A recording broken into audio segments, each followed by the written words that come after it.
Hi, Nat Doig here. Before we start today's episode, I have some exciting news. I am thrilled, delighted, and still a little bit shocked to tell you that Weird in the Wade has been nominated for Best History Podcast at the British Podcast Awards.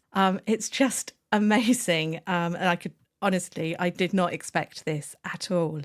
The other nominees in the category for history are fantastic podcasts. I think the majority of them have been on the BBC.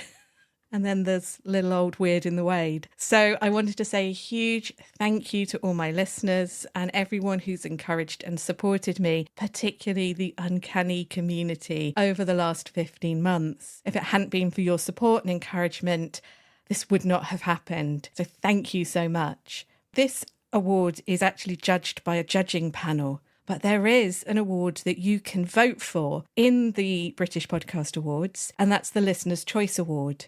And I tell you a little bit more about that later on in the episode. So without further ado, I'm going to start the episode. It's an exciting one this week because not only is it about night hags or the sleep paralysis, it also includes an interview with Dr Ciaran O'Keeffe about sleep paralysis and his take on it. It's a fascinating subject, and I really hope you enjoy today's episode. Hello and welcome to Weird in the Wade, a podcast about all that's weird, wonderful, and a little off-kilter in the town of Biggleswade in Bedfordshire. Each episode, I'll tell you a tale of something strange and unique that has happened in this most English of market towns or its surrounding area. There's an older meaning to the word weird, which means to twist and turn. In Norse myth and in Anglo-Saxon times, this came to mean fate or destiny, all that was and is, and all that is yet to be.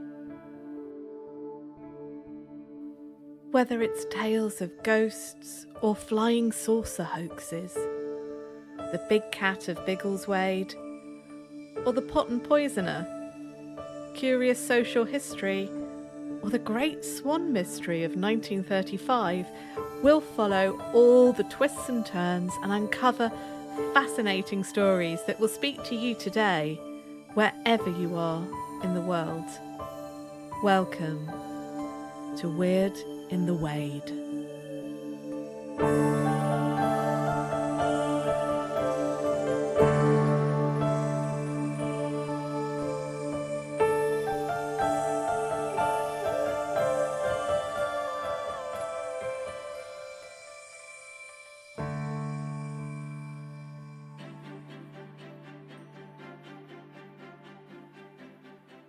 April 1907, Hitchin Workhouse.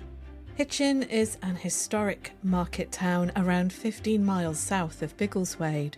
By 1907, the workhouse is old and established, with a separate hospital building to the north. Nurse Violet is on her early morning round, the last of her night shift. She has been awake all night.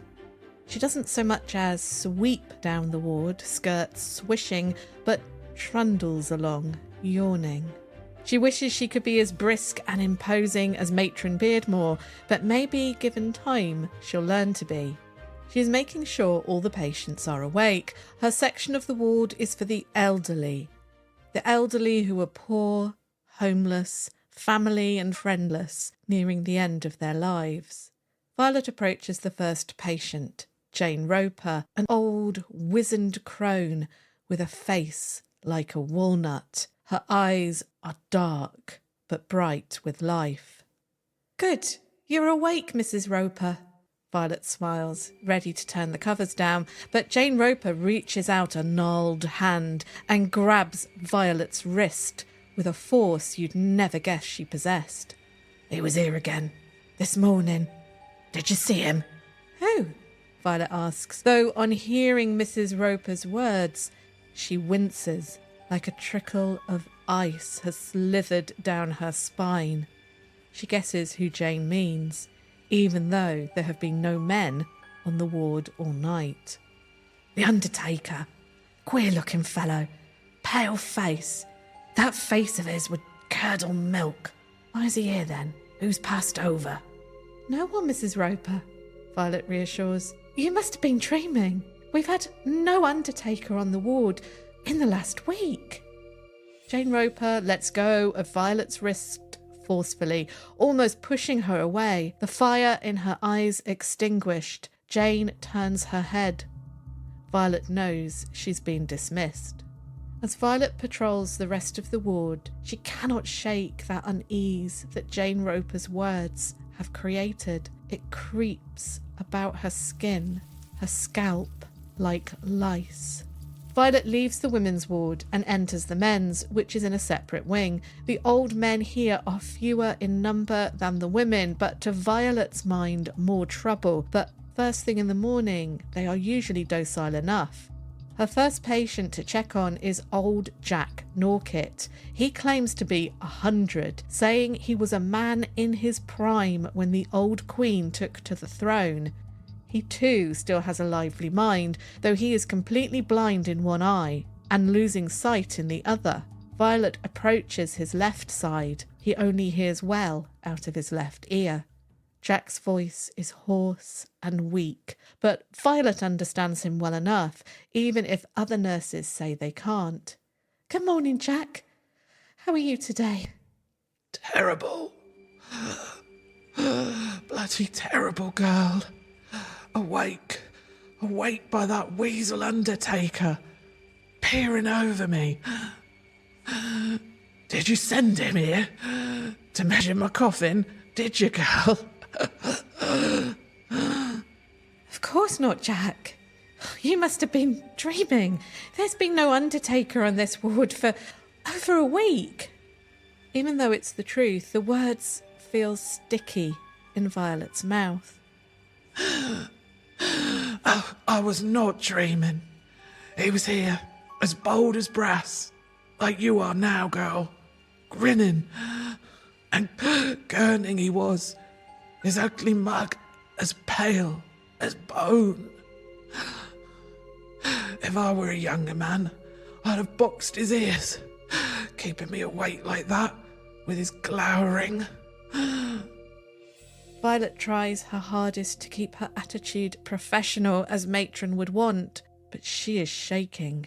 None of the patients seem afraid of this undertaker who they have begun to report seeing. It started a fortnight ago. Most think he is real, and they're mostly annoyed by him or curious. One lady, old Meg, did say, "Don't be afeard. If he is a ghost, then that's to be preferred. Ghosts can't hurt you, dear." Violet is not so sure. Her colleagues have reported hearing footsteps in the night. When they step out of their restroom to see who is up and walking about, there is no one there. Violet herself heard the door to the ladies' ward slam. There was no breeze and no one up to push the heavy old door shut. And when she got up to investigate, stranger still, the door was still open. Violet is back on the ward the following night. She has had little sleep during the day. The house where she boards with other nurses is hot and stuffy. She tosses and turns, eventually sinking into a fitful sleep, where she swears she hears every single wagon and cart that trundles past, and every hawker calling out his wares wakes her. Matron Beardmore is in a calm and benevolent mood. It is 3 a.m. and the ward is quiet. Fever patients are low in the rest of the hospital, and she suggests that Violet should take a nap on the old truckle bed in the restroom whilst things are so quiet. Violet gladly agrees. The nurse's restroom is small and drab, with one high window. There is a small fireplace, not in use, as the spring has been mild. There are nurses' capes hanging along one wall, and a few old and mismatched wooden and some more comfortable chairs are positioned around at odd angles. The truckle bed is right at the back behind the chairs, almost screened by them. When napping in it, low down to the ground, it feels almost like a den a child would build. Violet is so tired, she drifts off to sleep almost immediately. Her sleep, though, is suddenly disturbed. Her first thought is, "Where am I?" And then, something's wrong. She tries to move, to sit up, but she can't. It's as if a heavy weight is holding her down. She struggles with all the energy that she has, but she is trapped. How can she feel so alive with fear and yet not be able to move? It seems impossible. And then she sees it, looming over her, the ribbons from its tall black top hat fluttering in front of its pale face. It is the Undertaker, the one the patients have seen. She is sure of it, though his face is barely visible, distorted, vague. But he is real. Here in the nurse's room, kneeling next to her bed, his hands are pushing her body down onto it. Then the scream she has been trying to release bursts out of her lungs and she can move again. Her scream dies as she gasps for air. Her next thought is, where has he gone?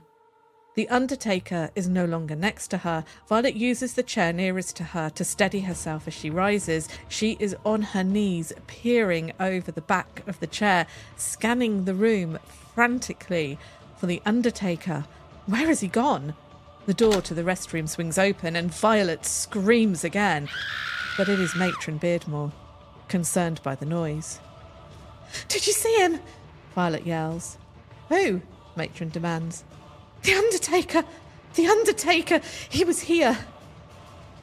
Violet sees Matron's whole body heave with relief, and for some reason Violet cannot fathom it makes her cry. Big, bold sobs of fear and rage just burst out of her. Matron hands Violet a cup of hot, sweet tea. "Thank God you didn't wake any of the patients." Violet just nods her head. She's still shaking, the cup unsteady in her hands. "You know what happened to you can be explained, Violet. Explained medically. It was not a ghost, nor an intruder. You experienced night nurse paralysis. It's similar to children sleepwalking. I've known it happen to many nurses over the years. Our grandmothers would have called it the Night Hag. They said these hags sit on your chest as you dream and terrify you. But we are nurses. We know that is just an old wives' tale. Night nurse paralysis is just something that happens to us when we are tired." Violet nodded hesitantly. "But it felt so real." Yes, it does. Look, the patients and the other nurses, especially those silly Boddington sisters, have put the idea of a ghostly Undertaker into your head. That's all. But we do need that ghost removed from their heads, or else we won't get any work done here. I can tell you that. I'd ask you not to tell anyone about what just happened, but I'm afraid Betsy the maid heard everything you said. She came running. She thought someone was being murdered. So, we shall ask Master Knight to lay the ghost for us. The ghost that obviously doesn't exist. But if Master Knight sits up with us tomorrow and lays the idea of a ghost for good, then we shall all have a more peaceful time here, day or night." And Violet reluctantly agrees. Welcome.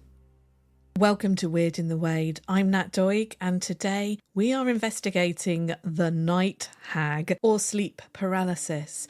I am thrilled to tell you that later in the episode, I'll be talking with Dr. Ciaran O'Keeffe, psychologist with a specialism in the psychology of the paranormal, including sleep paralysis itself. You may know him from Uncanny and programs like Most Haunted. He's the guy explaining the science behind the phenomena. I wanted to make this episode for a few reasons. I've experienced sleep paralysis myself, and yes, I will be telling you about my experience of it later. And I know that sleep paralysis is a very real condition, and it can be frightening if you don't understand what's happening to you. But there's also a lot of misunderstanding about it out there, so I want to raise awareness about what can cause it or make it more likely to happen, what typically happens when you experience it, and also its relation to ghost sightings and other paranormal events.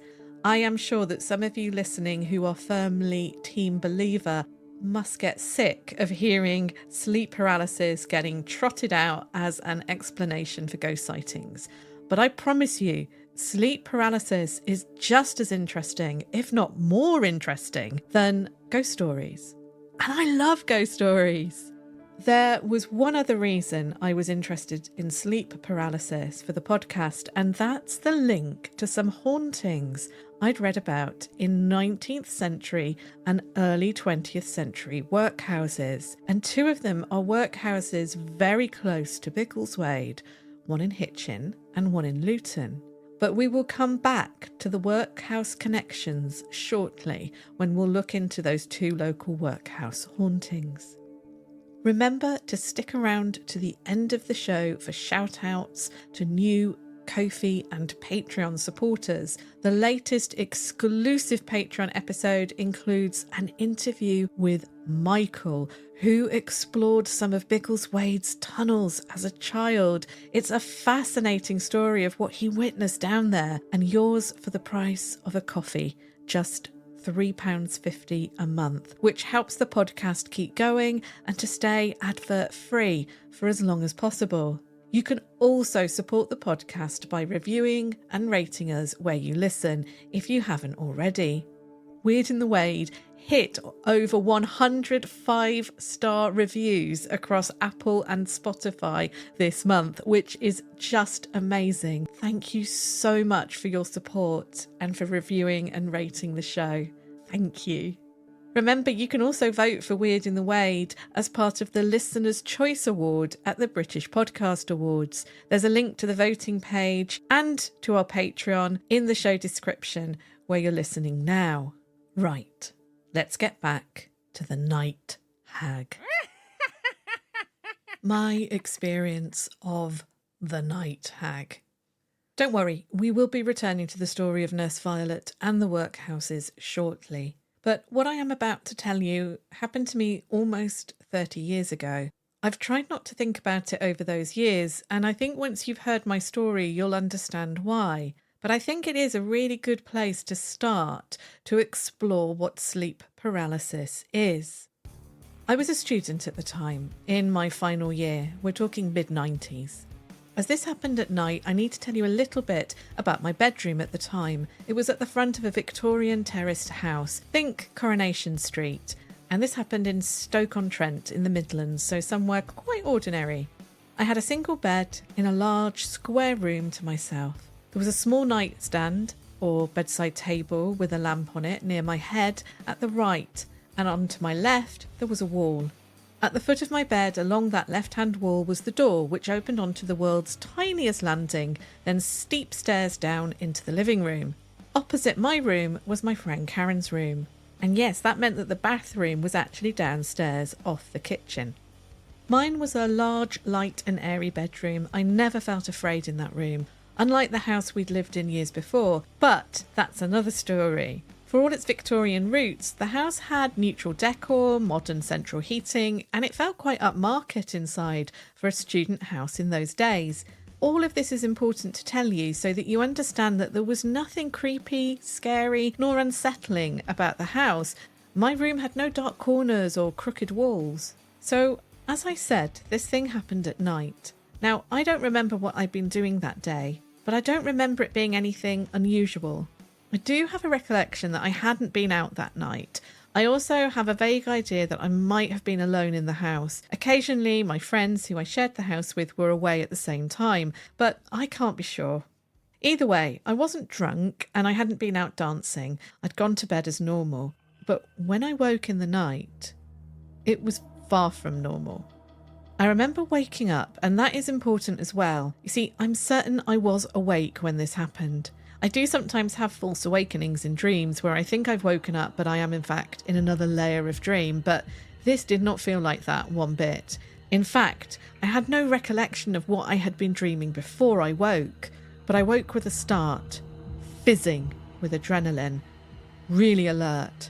I was scared. There was someone in the room with me. Now, I'd gone to bed alone, so I didn't expect there to be anyone in my room with me. Not at all. My second realisation was that I wasn't in bed. I was actually being held above the bed. I was certain of it. I could feel pressure on my back, on the back of my ribs, where arms or hands were holding me. The pressure was along the back of my rib cage. It was like I was trying to sink back into bed, but these arms were preventing me from reaching the mattress. Similar feeling to when you're a really small child and your parent is holding you above the bed, ready to put you back into bed. I tried to wriggle free, but I couldn't move. I was utterly paralysed, and at that point, terror really gripped me. Something that I couldn't see was holding me above my bed, and I couldn't move a muscle. I tried with all my might to move. It was like I was struggling against some invisible force. I felt like I was wrapped up like a mummy, but not in bandages or cloth, in steel. Every muscle in my body was pinned in place, like I was about to be experimented on, like a lab rat. Inside my head, I was shrieking, screaming, straining against this force, and then suddenly I could move my eyes, but only my eyes, and it was at that point that I saw it. Standing next to the bedside table was the thing that had been holding me above my bed, because I was now aware that I was back in my bed, but the thing had not left. It stood there, gloating. How did I know it was gloating? I just did. It was only about 3 to 4 foot tall, paler than the darkness of the room, which was illuminated by the street light outside. Without my glasses on, all I could really make out was a putty-coloured creature. Its head was too large for its frame. It was impossible that this creature had held me above my bed, but I knew it had. What it lacked in size, it made up for in presence. It felt utterly malevolent, like all the warmth and joy had been sucked out of the space it occupied, and somehow it was buzzing like a malevolent insect. I was certain that its buzzing was its version of contempt, like anti-purring.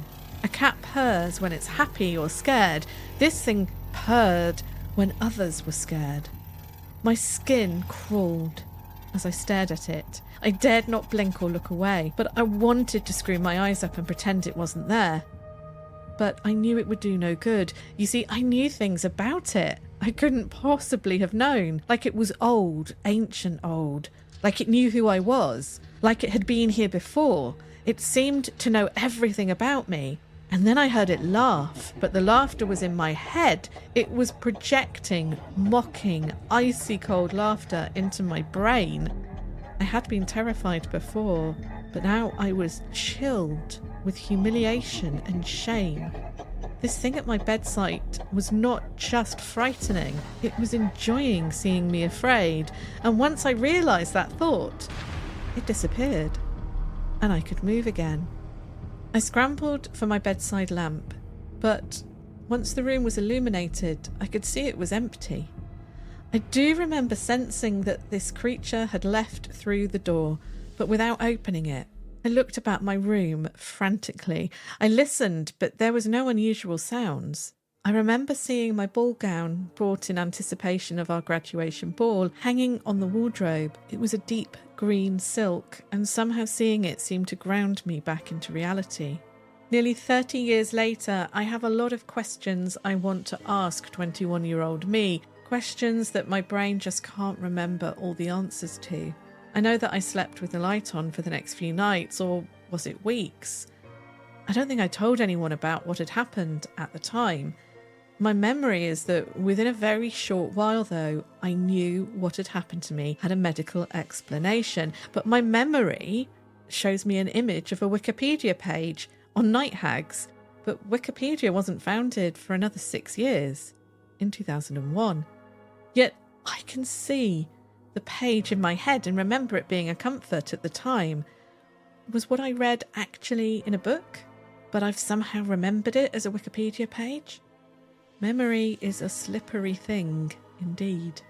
One thing I do know is that when it happened again to me a few months later, I was not as scared, and the experience was far less intrusive, and that was because by then I had a medical explanation. The second time, it was definitely summer. It was a warm July or August evening. I was staying with my friend Karen in Wiltshire. We had been to the seaside for the day, and I had that very peculiar tiredness you get after being at the coast. I slept wonderfully well considering I was in someone else's home. But I woke in the very early morning. Light was just beginning to filter through the open window. I'd not pulled the curtains the night before because it had been so hot I'd wanted a breeze to reach me. As happened before, as soon as I woke, I knew there was someone else in the room with me, but I could not move to see who it was. I did not feel like I was floating or being held this time, but my body did feel heavy, and that feeling was so distinctive and so like what had happened a few months earlier, I guessed straight away what was happening. Not this again, I remember thinking. So I didn't fight this time when I couldn't move, and I then saw a shadow flit across my vision and out through the open window, and as soon as that shadow was gone, I could move again. With relief, I got up and I closed the window and curtains. I'm certain that by then I knew what sleep paralysis was, but the thing that had flitted out of the window looked so real to me, I wasn't taking any chances. There was a different feeling to this second episode. There was no evil mocking, no laughter, no malevolence. Instead, I'd sensed that this shadow presence was startled that I had woken and wanted to make a quick getaway. Now, I had been devouring the Anne Rice vampire novels that summer, and in my mind, it was a vampire who had transformed himself into a bat to escape. I have had very mild episodes of sleep paralysis since, but rarely. I always recognise it and I lie relaxed until I can move again. I've not experienced that sense of presence since those first two occasions, thankfully. That first experience was utterly terrifying to me. Even though relatively quickly I found a scientific explanation for it, I never wanted to really dwell on the experience. So, what is sleep paralysis? If you listened to or watched Uncanny, then you'll know all about sleep paralysis. And if you're Team Believer, you might be sick of hearing about it because the sceptics will talk about sleep paralysis whenever anyone is woken to a sense of presence, or actually see something inexplicable whilst in bed, or somewhere they could have conceivably have fallen asleep. But sleep paralysis is real. It's not just some convenient explanation for ghost sightings or alien abductions. It's a real sleep phenomenon or disorder, which has been known about for centuries. And yes, it might hold the key to some, and I say some, ghost sightings and other weird phenomena. It's also a universal experience across the world, it seems. Every culture of people now and from history seem to have experienced sleep paralysis. There are so many myths and stories to explain what this phenomenon is from all around the world. To many of European descent, it has been known as the Night Hag or Night Witch. And in many Christian countries, it has been interpreted as a demon, an incubus or succubus, preying on an individual.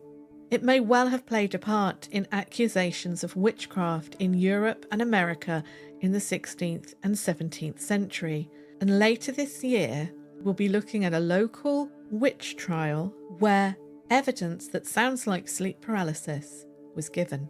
I asked the Holy Trinity of Uncanny Skeptics, Chris French, Deborah Hyde and Ciaran O'Keeffe, if they would give me a quote about sleep paralysis, maybe a favourite fact about it. And of course, Ciaran extremely generously agreed to an interview. Now, Chris French told me that one of his fascinating facts about sleep paralysis is, and I quote, "In Europe, in the Middle Ages, sleep paralysis episodes were often interpreted as being attacks by sex-crazed demons. The male was known as an incubus, the female as a succubus." There is a painting that Ciaran and I discuss later in the show, which shows this very incubus-type creature sitting on a woman's chest at night. It's a wonderfully scary painting with a maniacal horse's head peeking through the bed curtains at them. I'm guessing the horse symbolises the nightmare. The incubus is a demon-like creature, but he has cat ears, and he is looking very smug and pleased with the terror that he is causing this poor young woman. As always, you can find the picture and more information on the show blog, weirdinthewade.blog. In some parts of China, sleep paralysis was explained as a ghost preying on the living rather than a demon. In Japan, sleep paralysis is known as kanashibari, which literally translates as to be bound or fastened in metal. And to me, this is very evocative and an accurate description of how I felt. Most descriptions from around the world focus on that feeling of weight, particularly on your chest, the paralysis, and the perception of an outside force or being as the cause of it. Though for the majority of experiences, it is just the paralysis that happens. And modern medicine has shown that it's a condition that arises from within, but it can be influenced by outside factors. What causes sleep paralysis? There seem to be a number of factors which can make experiencing sleep paralysis more likely, and they are genetics. It seems to run in families, so if a parent or a sibling experiences sleep paralysis, then you're more likely to as well. Though numbers on how many people in general experience sleep paralysis in their lifetimes ranges from 8% to 40%. Those troubled by it regularly or often is estimated to be around 5 to 8% of the population, but as until recently it wasn't something that was discussed nor studied in depth, the numbers could be higher. If you have another sleep-related condition, then you are more likely to experience sleep paralysis, particularly things like narcolepsy. There may even be a link between sleep apnea and sleep paralysis. Factors which are seen to contribute towards experiencing it are disruption to sleep, such as being a new parent, experiencing jet lag, or working night shifts. Having a sleep disorder. Psychological stress can make it more likely. Drinking alcohol or coffee before bed because they lead to disturbed sleep. Certain mental health conditions can make it more likely, and again, this is because they can often lead to interrupted sleep. Men and women seem to report similar levels of instances of sleep paralysis, but many first experience it in their young adulthood, like me when I was a student. It can be treated, though not cured as such, through good sleep hygiene and dealing with outside causes such as stress or other sleep disorders. The symptoms of sleep paralysis can be eased. I believe I was a prime candidate for experiencing sleep paralysis when I did in 1995. I was a student who drank too much, slept too little, and was experiencing stress at exam time. And I think I also have an explanation for the shadow entity my brain conjured up for me during both my early experiences. The alien connection. Aliens were having a moment in 1995 thanks to a number of things. There was a TV film starring Kyle MacLachlan and Martin Sheen about Roswell that had been released the year before and had been very popular. For those of you who haven't heard of Roswell, and I'm not sure if there is anyone listening who hasn't heard of it, it was a very famous case from the 1940s, late 40s, where in Roswell, New Mexico, residents were convinced that a UFO had crashed. There was then an explanation given by the army, which was then contradicted by the army when they claimed that it was a weather balloon. And it has held a very special place in sort of UFO circles for a very long time. So the film was quite a big deal. But also in 1995, The X-Files was new in the UK. It started in the autumn of 94 over here. I know it was out a year earlier than that in America. And it was creating quite a stir. And also a grainy black and white film supposedly showing an alien autopsy was shown around the world, including on Channel 4 in the UK.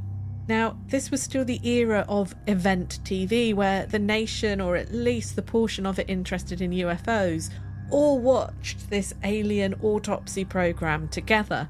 The grainy black and white film was supposed to show an alien grey being dissected by military medics.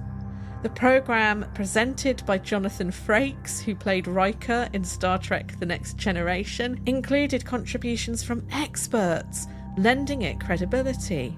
Though my mum, who is a nurse and, what's more, a military-trained nurse, did laugh all the way through it, saying how obviously hoaxed it was. And it was a hoax. So much of a hoax. This is what Wikipedia has to say about it.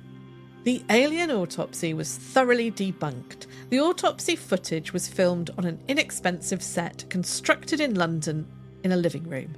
Its alien bodies were hollow plasticasts filled with offal, sheep's brains, and raspberry jam.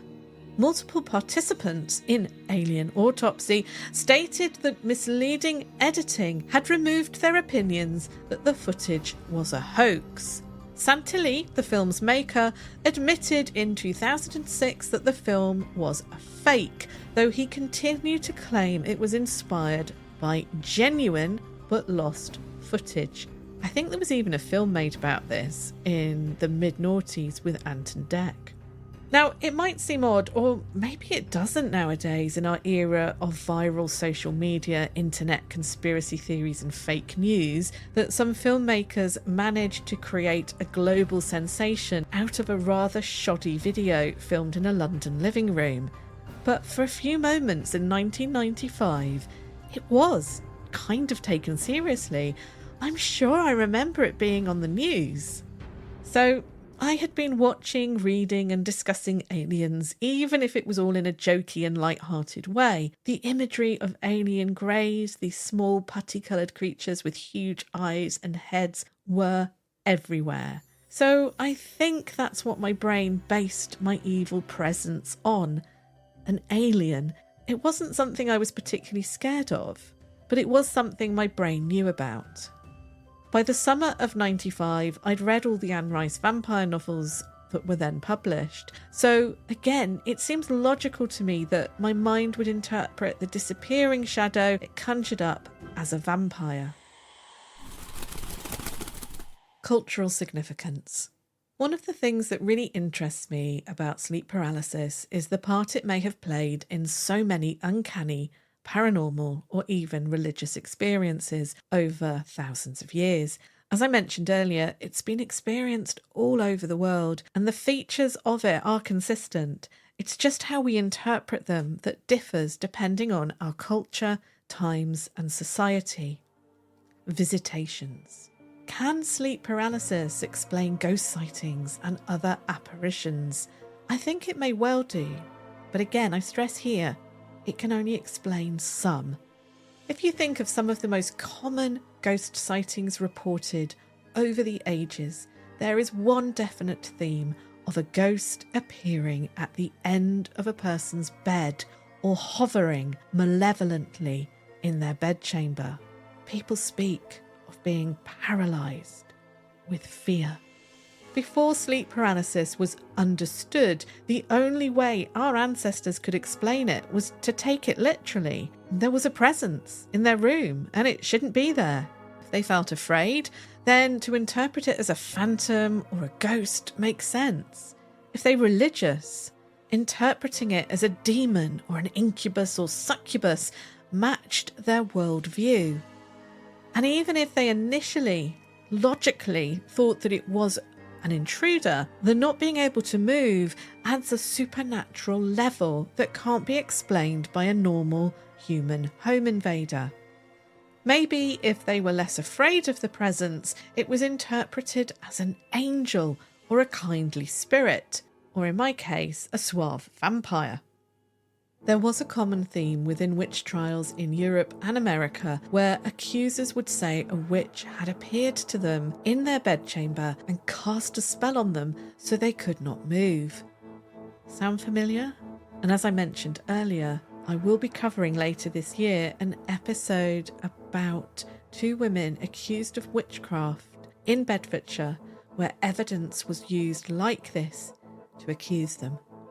And what of the medieval and early modern tales from new parents who would wake in the night terrified to witness a shadowy, uncanny creature peering over their baby's crib, or even whisking away their newborn and replacing it with another, more fey infant? The idea that the fey folk stole children and left a changeling in their place may have been an ancient way to explain sleep paralysis experiences, as well as a way for accounting for children who looked or behaved differently to their siblings or neighbours. And of course, sleep deprivation from having a new baby, we know can increase the chances of experiencing sleep paralysis. Fast forward into the second half of the 20th century, and our media is full of alien stories, films, TV shows, news articles, all about flying saucers. People are less inclined to believe in religion or in the fairies. And so those waking in the night, unable to move and sensing something malevolent in their bedroom, are less likely to turn to religious or folklore imagery and instead conjure up images of aliens. Deborah Hyde told me that the area of sleep paralysis that really interests her is the somatic experiences, those feelings of floating, of bed covers moving, like you're straining against them, even out-of-body experiences associated with sleep paralysis. And these are a perfect match for the alien abduction narrative. I should know, it's kind of what I experienced. I really felt like I was being beamed back into bed. Having experienced my own night hags or sleep paralysis episodes, I can tell you this, it felt real. I would easily believe someone credible if they told me now that it had been an alien all along. It would be so easy to believe that. I know that the current scientific and medical evidence all indicate that it was my brain just getting itself in a muddle, but it felt so real. I do understand why so many people believe they have experienced something supernatural. The thing is, our brains are really powerful. We still don't fully understand how they work, and yet we know that they can rewire themselves. They can create hallucinations. They can create symphonies, the works of Shakespeare, masterpieces in art. Now, obviously not everyone's brain can do all of that, but just think about what the average brain does. How much information we take in and process just in this very moment that you are listening to this episode. Your brain is keeping you alive right now, and you're not even aware of it. You're listening to a podcast, and your brain might conjure up images for you to see in your mind's eye as you listen. But for others, their brain conjures up the words instead. Whilst you're listening, you might be doing something else. Your brain is multitasking to a phenomenal degree. You might be walking your dog whilst you listen, or doing housework, or making pottery. Your brain is managing everything you do, and you're not even aware of it. Powerful, isn't it? Brains can form new neural pathways which enable you to learn new skills, recover from a stroke, find new ways of thinking, behaving, or functioning to levels that you never thought possible, and that science didn't think was possible a decade ago, particularly when we look at how our brains recover from injury or a stroke. So I do believe that many unusual phenomena can be explained by sleep paralysis, but I do understand why some people are so resistant to accepting that explanation. As I said, when it happens to you, it feels real. And we still have a lot of stigma around the idea of our brains hallucinating or behaving in ways that seem unusual. I think some of the reluctance to accept an explanation of sleep paralysis for some people is because the thought of hallucinating or their brain misbehaving scares them and makes them wonder about their sanity. But sleep paralysis is not a mental health condition, though some may worry that it is. If we as a society were more accepting and curious about mental health and how our brains work in general, and there was less stigma attached to hallucinations, then it would be a lot easier for people who experience sleep paralysis.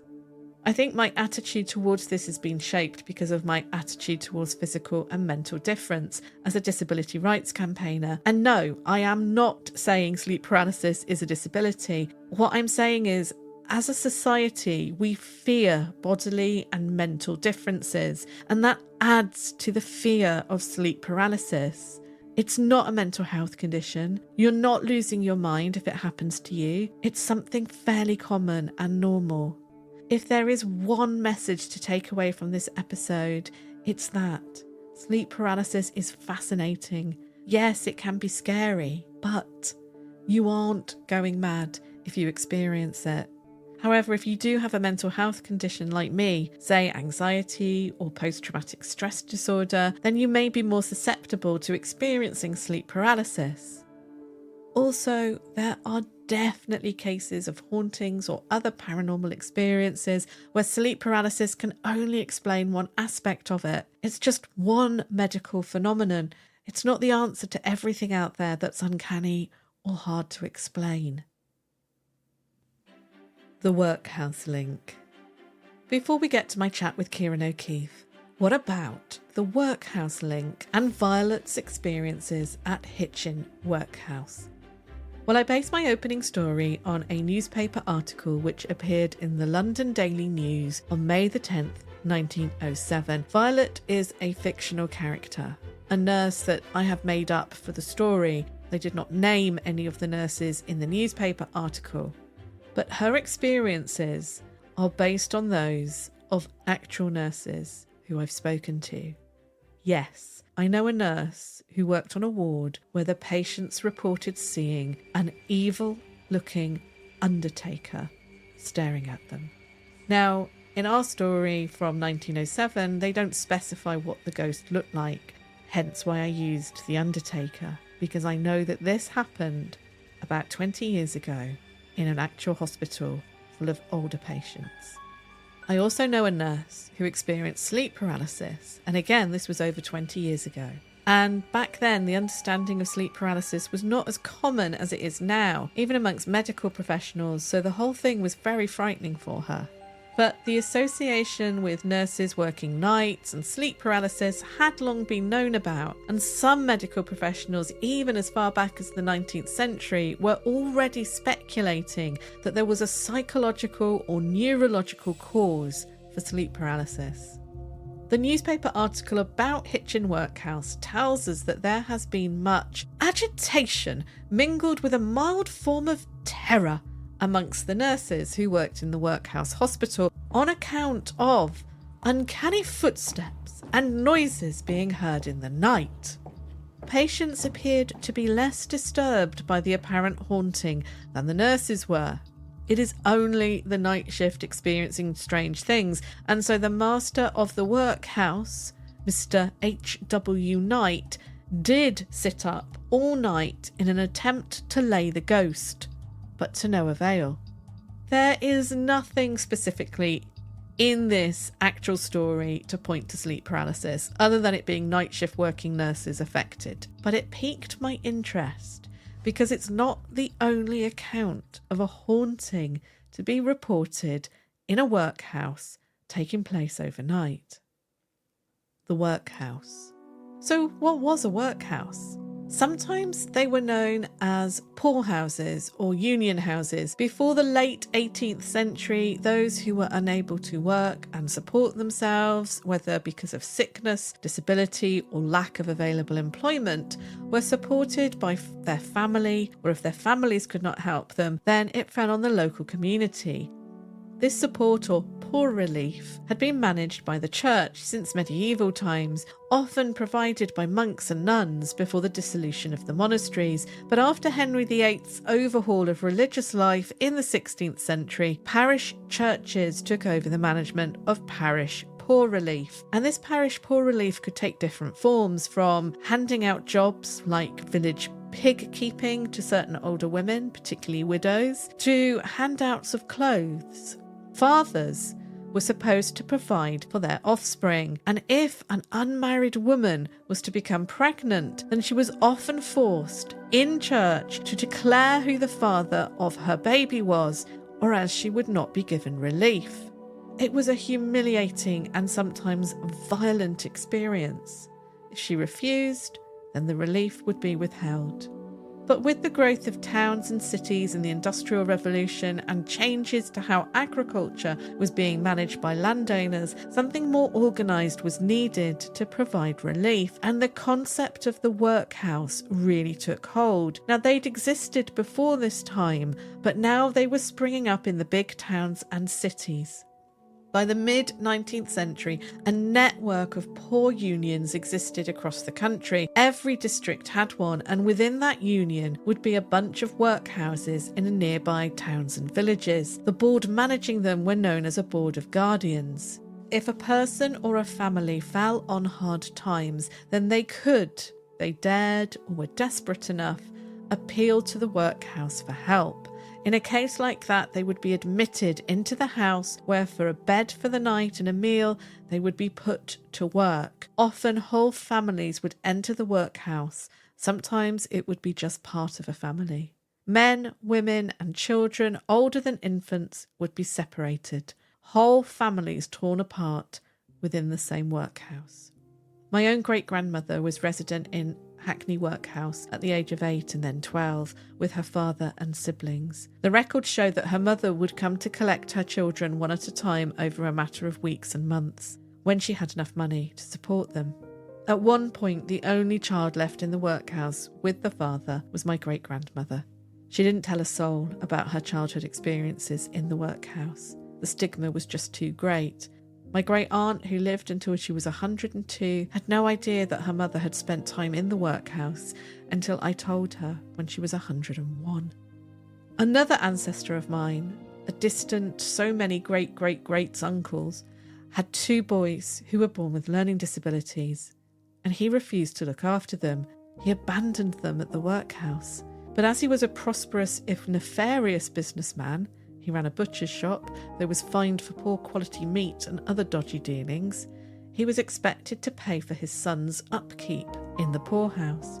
He refused and was taken to court on several occasions. Many of the poorest people would do anything to escape the workhouse, because once you were in it, it was hard to get out, unless you had the means to support yourself outside. And if you had such means, you wouldn't have gone in there in the first place. But if you were found begging or causing a nuisance, then you could be forcibly put in the workhouse. The work you were put to was dull, repetitive, painful and demoralising. Picking oakum was one such activity, literally picking apart old ropes so the fibres could be spun again. This painful, pernickety labour was common in workhouses for men, women and children. And this work did not provide skills nor experience that would help those poverty-stricken people find employment outside of the poorhouse. But it meant they weren't getting their bed and breakfast for free, and so they didn't offend Victorian conservative values. And it's not as if the meals were nutritious and filling. Charles Dickens was being truthful when he has little Oliver Twist ask for more gruel at the workhouse orphanage, while Mr. Bumble the Beadle tucks into a roast dinner. During a great part of the 19th century, this charity was only provided because it was uncomfortable and difficult. Poverty was seen as an individual's own fault and failing. Nothing should be handed out for free. It was only as the century wore on that attitudes began to change, and poverty was seen as a social issue.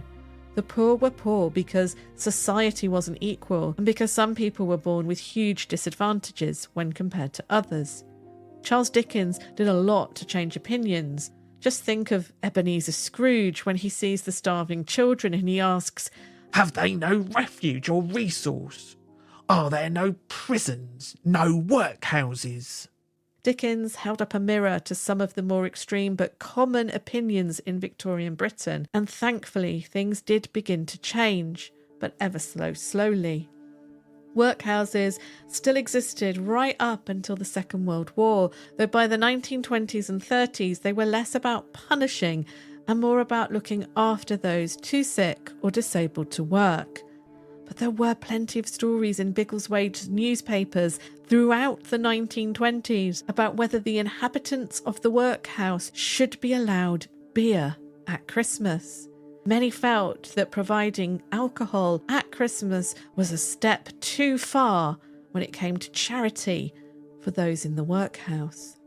The Biggleswade Workhouse has a fascinating history, and the original workhouse still exists on the High Street. It's now George Hay Accountants, but that house was replaced in the 1830s when a purpose-built workhouse was erected on London Road on a piece of land that was known as Gallows Ditch. Because yes, you've guessed it, it was the site of the old medieval gallows for the town. The workhouse remained on that site until the Second World War. In the 1950s, it was briefly an old people's home and maternity hospital. Eventually, it was demolished in the early 1970s, and the newspapers wrote that not many in Biggleswade would shed a tear to see it go. New council buildings were erected on the site, including the register office where I got married. Yep, I got married on the site of the old Biggleswade workhouse, as many have done over the years. Some workhouse buildings in other towns still remain. The abandoned part of Bedford Hospital North Wing is the old workhouse, which until 20 years ago was still part of the hospital, holding maternity wards and path labs. In fact, it's interesting how many workhouses became maternity wards. The Hitchin workhouse became a maternity hospital, and part of the original hospital still stood until just a couple of years ago. Now a brand new housing estate stands in its place. I wonder how many of the new occupants know that this was the site of a workhouse, and one reported to be haunted in 1907. The 1945 Labour government's formation of the welfare state after World War II led to the demise of the workhouse completely. Some became hospitals, as we've said, others the new job centres or labour exchange. I worked in Lewisham Job Centre in Catford, which was housed in the old workhouse building. There were still bars on the windows. There was definite stories when I worked there of people hearing footsteps and even crying being heard late at night. I believe there may even have been sightings of shadowy Victorian children that people saw when alone in the building at night or just over the weekends when it was empty. I never saw or heard anything ghostly when I worked there, but it did have that grand Victorian institutional feel to it, and it wasn't somewhere where I would have wanted to stay late at night. Luton Workhouse. But it's not just the former workhouses that have ghost stories attached to them. During the 19th and early 20th century, ghost stories like the one in Hitchin crop up at workhouses across the country. The second story I came across does have a much clearer link to possibly sleep paralysis, and definitely I would think some kind of sleep disturbance, than the one at Hitchin. It is a heartbreaking story, reported on the 4th of March 1876 by the Bedford Times and Independent. Luton at the time was growing fast, and it's a town situated in the south of Bedfordshire. The reason these stories crop up in the local papers is because the meetings of the boards of guardians about the workhouses are public and reported on widely.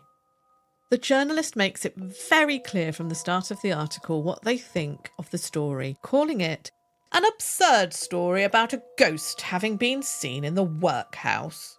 The article explained that Mr. William Bigg, yes, that was his name, Mr. Bigg, a guardian of the Luton workhouse, was greeted by laughter when he raised the story of the haunting.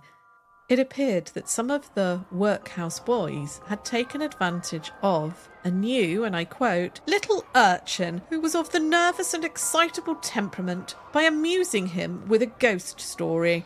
The little boy had been always accustomed to sleep with his father and felt very much disconcerted by having to herd with the other boys, which was not to be remedied in that house. 'Twas a great pity no work could be found for the boy and his father outside the workhouse. The boy was growing to a good size and could be more comfortable out of the house. From the news report, it appears that the little boy in question, who has been separated from his father for the first time in his life, is finding it hard to sleep. He is clearly frightened and believes that he has seen a ghost when waking at night. Now, we don't have any evidence specifically for sleep paralysis, but we do know that his sleeping arrangements are seen to be contributing to his experience of the haunting. This does make me wonder if it could be night terrors and bad dreams, but it could also be sleep paralysis. All influenced by the fact that the workhouse lads have been telling him ghost stories.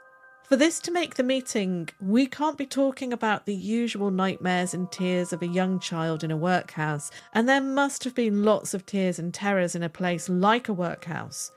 This, what is happening to this little boy, must be something a little more out of the ordinary to be brought to the public meeting.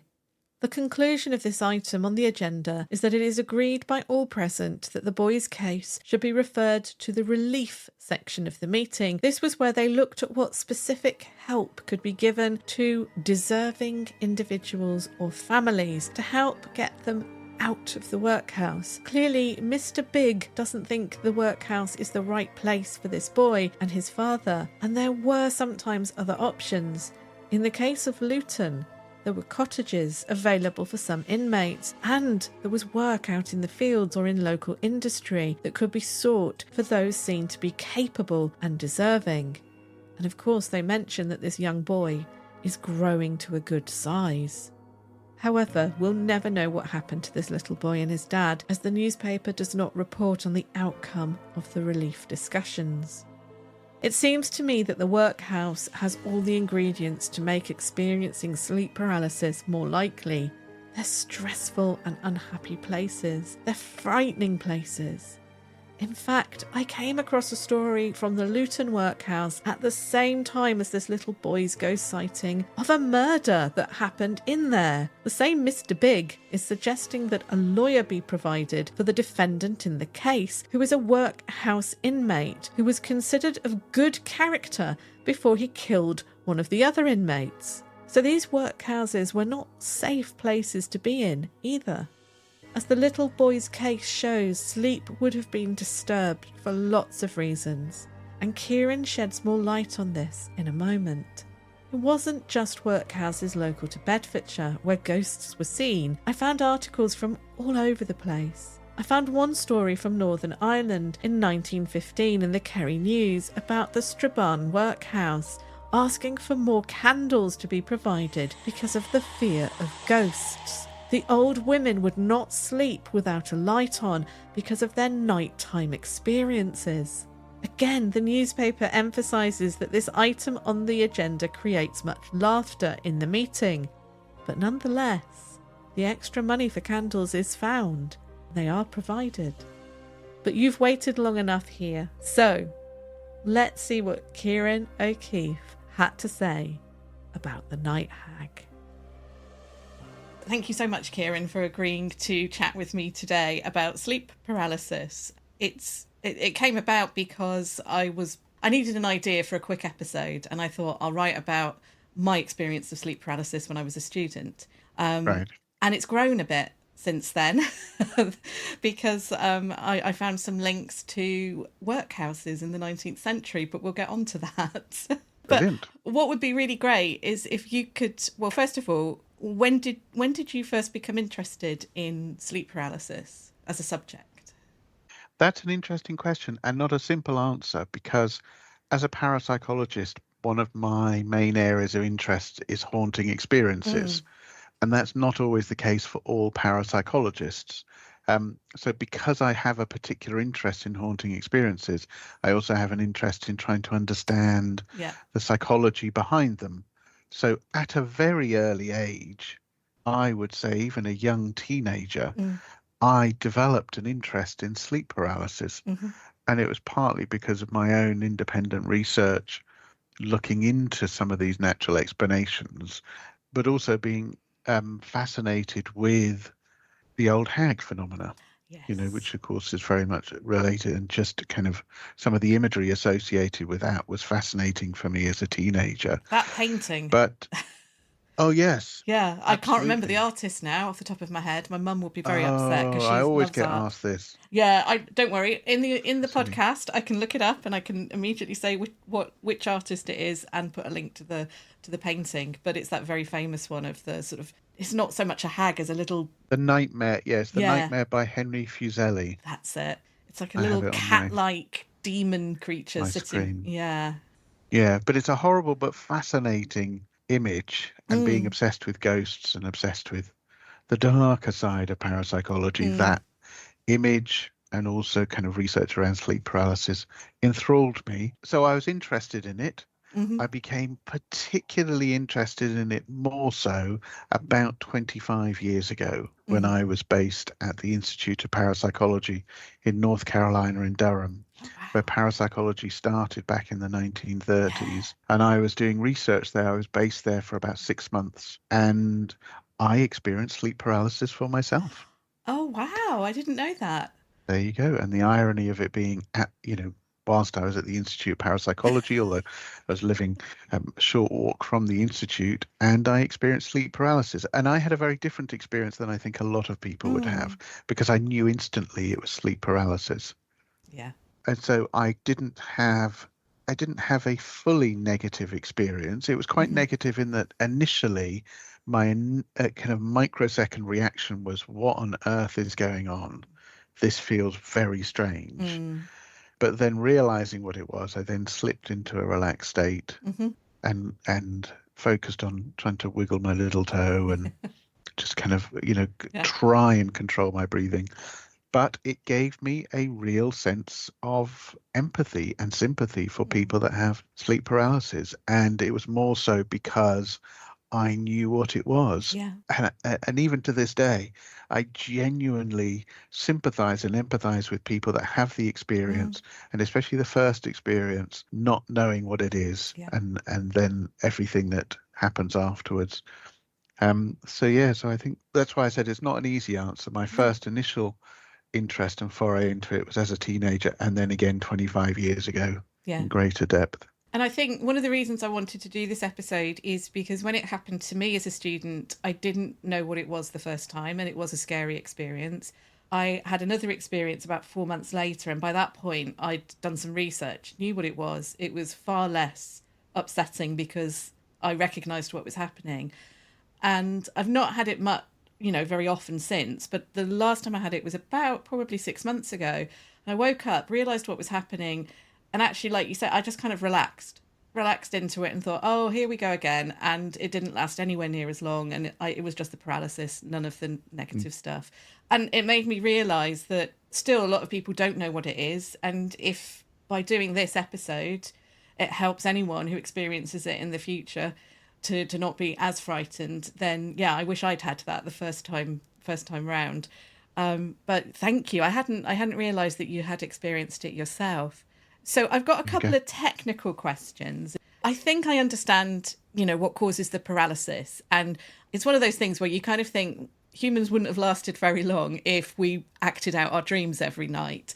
So I can completely get my head round why it's of evolutionary advantage to paralyze the muscles while we're dreaming. And of course, sometimes that doesn't work, and we have people that sleepwalk or move around in their sleep a lot, rather than being completely sort of paralyzed. So I kind of get why that happens and understand how that works. What I think for me and for other people find a little bit more difficult to understand is, why does the brain, in that kind of moment where it's kind of not caught up with itself, it's in a bit of a muddle, the body's still paralyzed, but the brain's kind of waking up. Why does it conjure up a scary image? Do we have any insight into why that might be? I think we need to go back to the definition and also what you've just said. This idea Hmm. that sleep paralysis is when you are conscious but unable to move. Right. And I'd say that to a psychologist, and they immediately go, "Oh, I know why it's scary images, because you're conscious and unable to move, Yes. but you don't understand why." And I think that's the key, Yeah. is that because you are in this paralyzed state, but you are conscious and taking in the environment around you, a number of different things can happen. Mm. You can have that in-between state of waking and sleeping, which is kind of a feature potentially of sleep paralysis, hypnagogia and hypnopompia, where you potentially have that dream imagery playing out in front of you.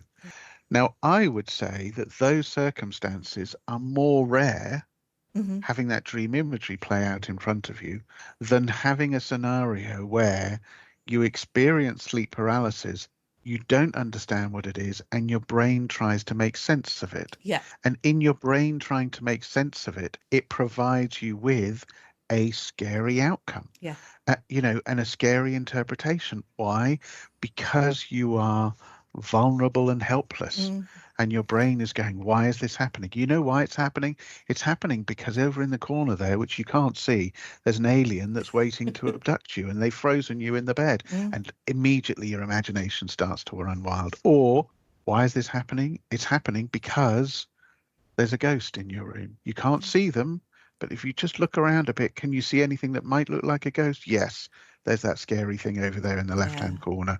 Or related to it, and it's not always the case, but the earlier interpretation of it being or regarded as the old hag phenomena, this idea of your chest being kind of constricted in some way, that can often be a feature. And I have to be careful here. It's not always the feature of people's sleep paralysis experiences, but in those circumstances, again, the brain is going, why are you having difficulty breathing? Why do you feel a pressure on your chest? How can I interpret that? I've got to interpret it as something is sitting on your chest. Can you see it? No, I can't initially. Well, there must be something sitting on your chest. Okay, here's the image of what it should be sitting on your chest. So it's your brain kind of going into overdrive, trying to explain what is in itself a scary experience because you don't understand what it is. And I think that's why I think what you're doing, kudos to you for doing this and kind of raising awareness, because if people understand what it is that's happening, you can kind of almost respond to it in a relaxing and positive way and not have those scary images. Yeah, exactly. And that is what happened to me. And it kind of happened in stages. So the first experience was very scary. It was like a little goblin or an alien. And I had been watching a lot of The X-Files. It was 1995. The second time when I woke up, I didn't have the pressure on my chest. I did sense a presence.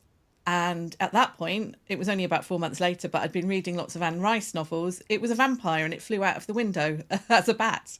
But it was far less frightening. And as I've said, since then, I've not had the pressure. Funnily enough, it wasn't on my chest. It was my back. It was as if I was being held above the bed and I could feel the pressure on the back of my rib cage.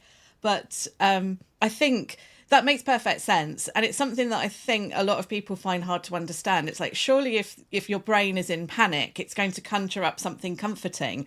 But that's actually not how our brains work. And I know this because I also have PTSD. So I know how powerful our minds are, but also that sometimes to protect ourselves, we conjure up things that are quite frightening because we're trying to keep ourselves safe. And it's almost like it almost seems counterintuitive. Why would our brains do that? But it's something obviously very, very deep and very from evolutionary wise. It probably makes sense when we were living in caves, if that's how you're going to respond. Exactly, but it's also, like you said, it's a safety mechanism, a protective mechanism to react that way. We're talking about sleep paralysis, but, there could be an equatable scenario, which is not sleep paralysis, but if you're walking through long grass or you're walking through a desert and you see a small brown stick, your brain immediately goes into what we call the hypervigilant state. And it's responding to that stimuli that it sees there, which is this little brown stick. But your brain doesn't see it as a stick. Your brain sees it as a snake. And what do? You avoid it. Yes. So your brain is automatically responding to something that it thinks is dangerous for you, and it responds to it. It moves you out of the way. And there's an interesting analogy there, this hypervigilant response, which happens in sleep paralysis as well, where effectively, as part of that experience, and this is only research that's within the last year or so, when we always thought, as psychologists and neuropsychologists, that your brain seeing a potential source of danger, it would see detail and it would see a lot of information there and be able Yes. to respond to it. The reality is not, it's the complete opposite, that your brain sees vagueness and ambiguity, but because it sees vagueness and ambiguity, it then reacts as though it's a dangerous stimuli, which helps us understand what's going on with Yeah. sleep paralysis. We see vague things Yes. that are in the room that potentially then the brain latches onto and goes, that is the source of the danger that you are now experiencing. And I'm going to help you interpret what's going on. And I've got another thing to link that to, which is I wasn't expecting to talk about, Charles Bonnet syndrome. So I'm also visually impaired. And so a couple of episodes ago, back in April, we did an episode about a brilliant ghost story and folk tale about Blind George, who basically goes and challenges the devil to play fiddle.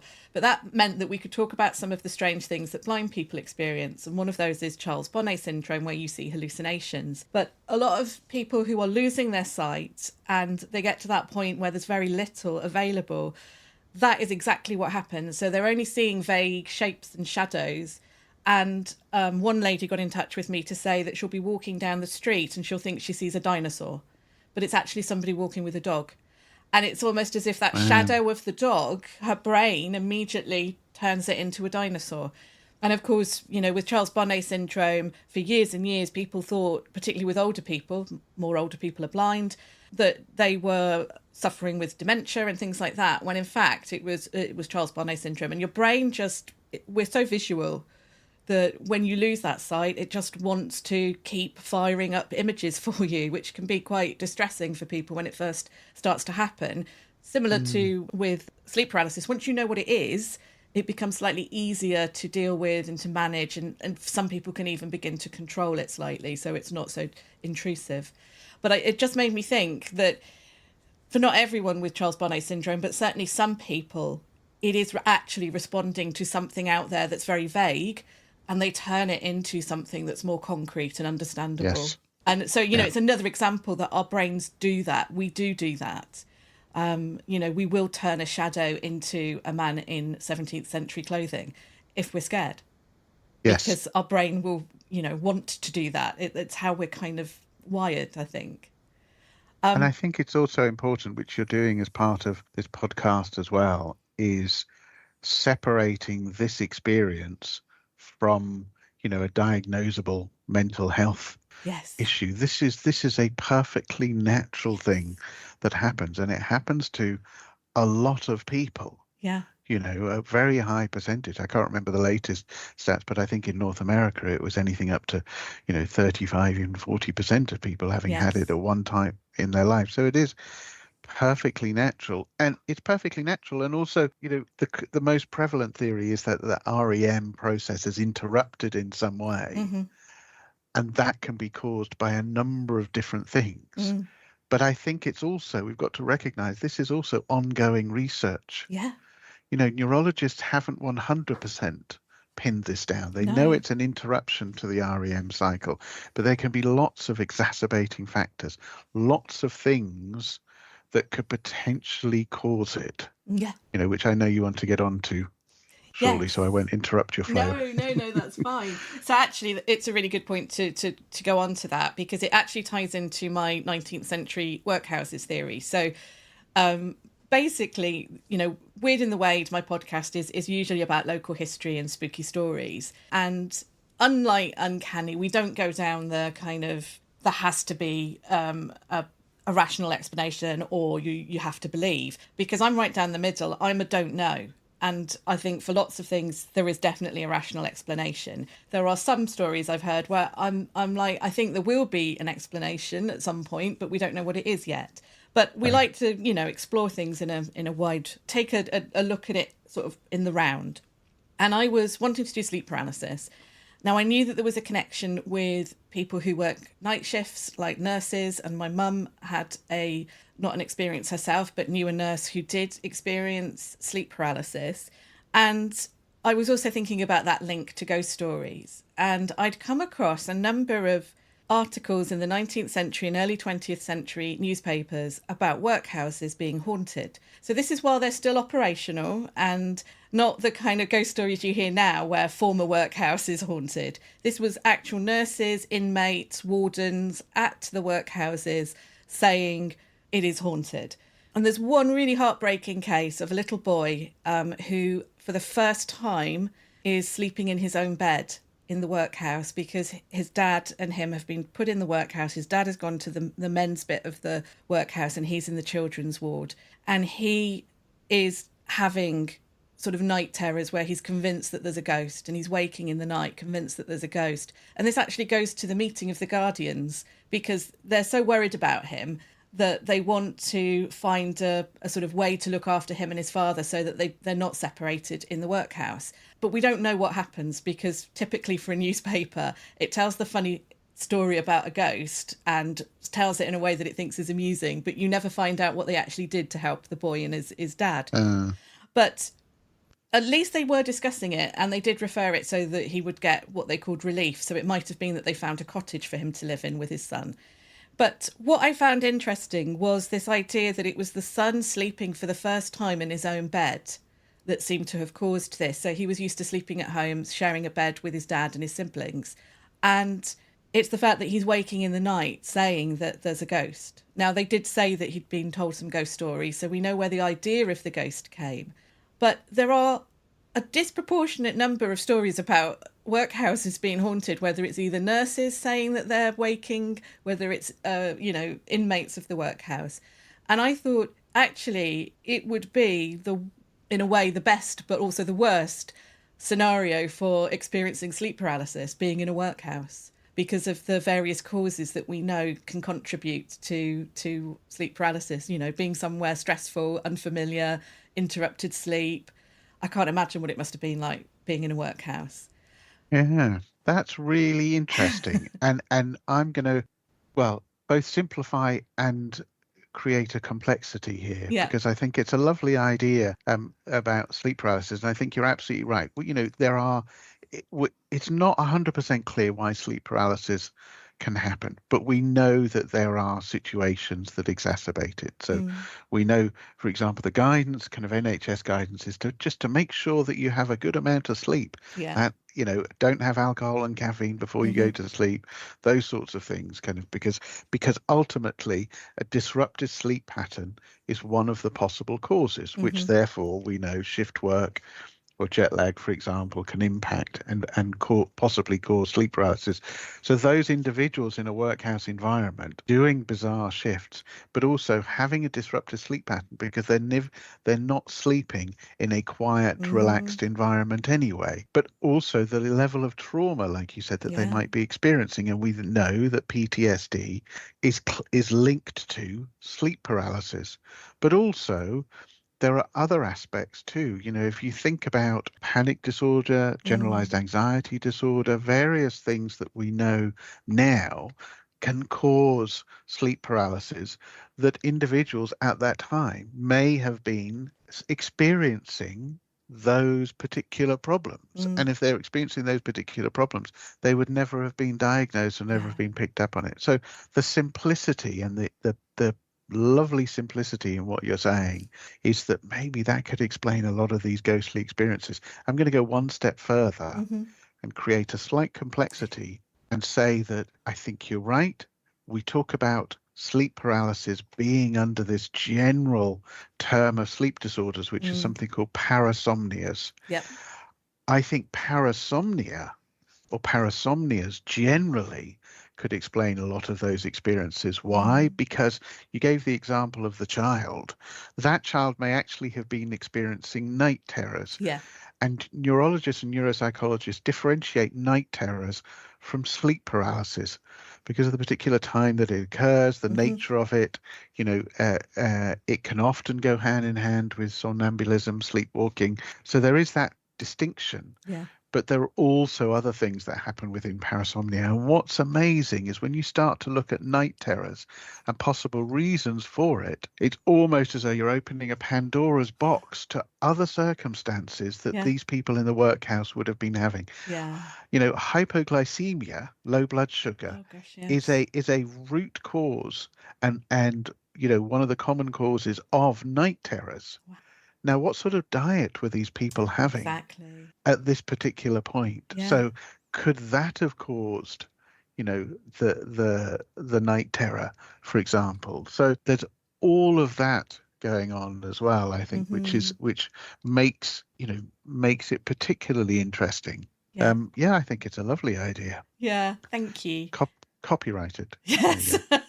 I was going to say, if I was younger and wanting to do academic study, it would be something that I would be, tearing after. I think you're right. I think it probably falls under parasomnia in the sense that it could have been a whole host of different types of sleep disturbance that were happening.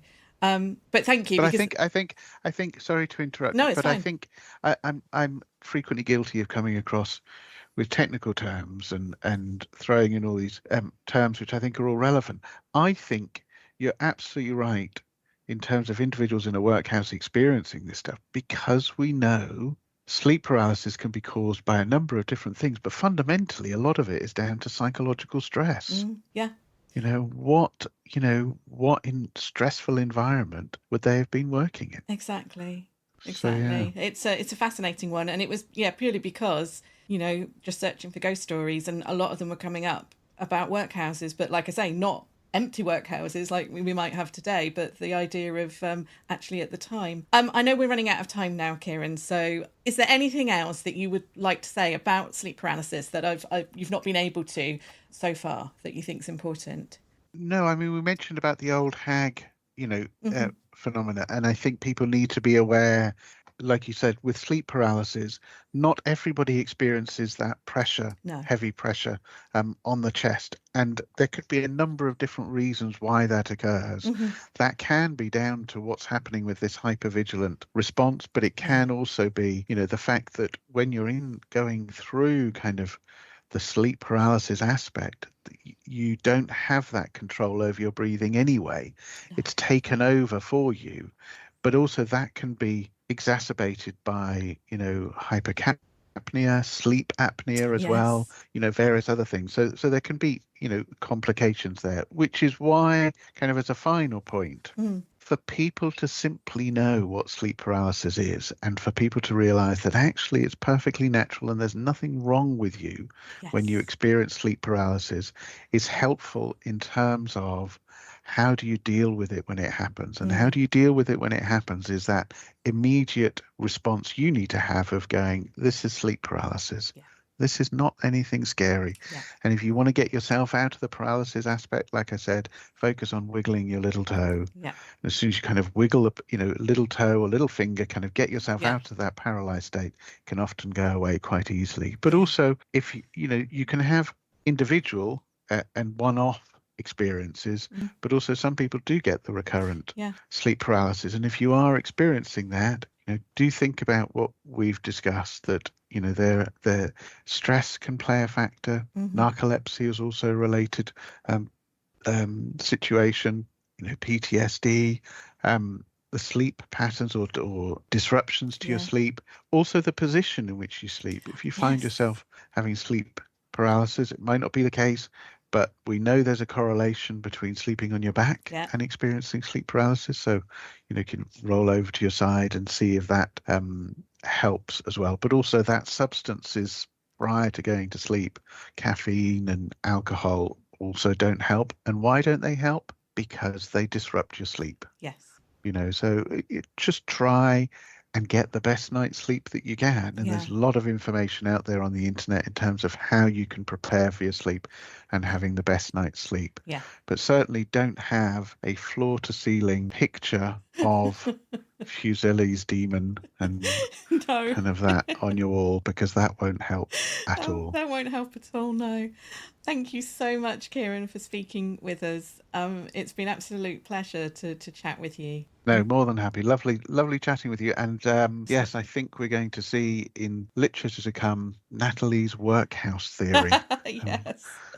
Call it Thank you. No problem. I'd like to thank Ciaran again for speaking with me about sleep paralysis. I really appreciated his time and expertise. I hope you enjoyed listening to our chat. The next exclusive Patreon episode continues with the theme of the Night Hag or sleep paralysis, where I dive into a true crime case from the 1940s in Cornwall. It seems night nurse paralysis was used in court as a reason to dismiss charges of assault on a nurse against a solicitor. The case reads like an A to Z of how to not conduct an investigation or court case, and deals with issues still relevant today, including how women are treated by the legal system. Next time on the main episode of Weird in the Wade, the mystery of Murder Bridge is finally solved. Yes, I put back this episode by a month so that I could record Ciaran's interview, but in August all will be revealed and you'll hear the story of one of Biggleswade's and possibly Victorian Britain's most unusual and unknown characters until now.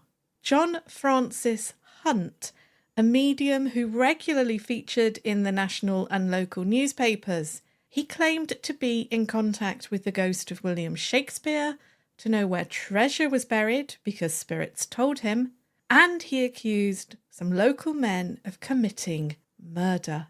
And yes, it was the murder that Murder Bridge and Murder Bend are named for. Find out all next time on Weird in the Wade. As always, I'd like to say thank you for listening.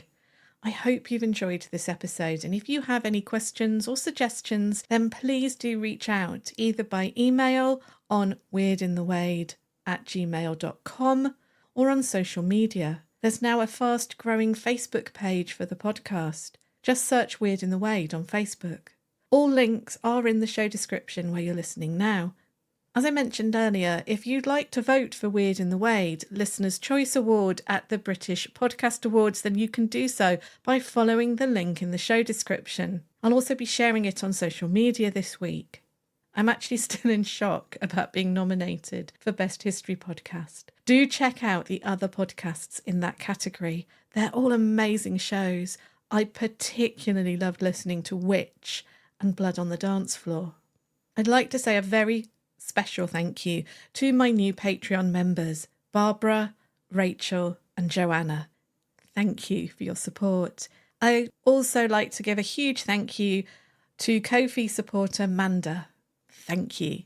All details about how to support the podcast are in the show description. Thank you again for listening. Today's episode was researched, written, presented and produced by me, Nat Doig, with special thanks to Dr Ciaran O'Keeffe for his participation. Theme music is by Tess Savagir, additional music and sound effects from Epidemic Sound.